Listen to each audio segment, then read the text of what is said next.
ఒక పక్కన బడ్జెట్ సమావేశాలు జరుగుతున్నాయి. అదే సందర్భంలో పవన్ కళ్యాణ్ మొన్నటిదాకా అనారోగ్యం, ఆ తర్వాతన తను తిరుగుతున్నటువంటి పరిస్థితి ఉంది. ఇప్పుడు కుంభమేళాకి అది కూడా వెళ్ళొచ్చారు.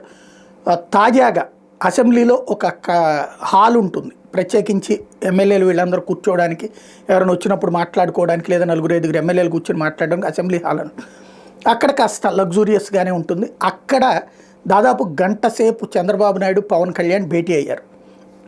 వెనకాల ఉన్నటువంటి ప్రధానమైనటువంటి రెండు, ఒకటి బడ్జెట్లో కేటాయింపులు, ఇందులో సూపర్ 6 ఇష్యూస్, ఇందులో 6 2 రావడం, ఇవన్నీ రాబోయేటువంటి రోజుల్లో ప్రచారం చేయాల్సింది పవన్ కళ్యాణ్. ఎందుకంటే చంద్రబాబు మాట్లాడేటటువంటి మాట కంటే పవన్ కళ్యాణ్ మాట్లాడే మాటకి వాల్యూ ఎక్కువ ఉంటుంది కాబట్టి ఆ పాయింట్ని రైజ్ చేస్తూ రాష్ట్రం విధ్వంసంలో ఉంది కాబట్టి దశల వారీగా అమలు చేస్తాం లాంటిది పవన్ కళ్యాణ్ హామీ ఇస్తే బెటర్ అన్నటువంటి కోణంలో చంద్రబాబు చెప్పారా, లేదు పవన్ కళ్యాణే తనకున్న సందేహాలు ఏమైనా బడ్జెట్కి సంబంధించి ఉంటే తీర్చుకున్నారా, ఇది ఇద్దరూ బయటపెట్టలేదు.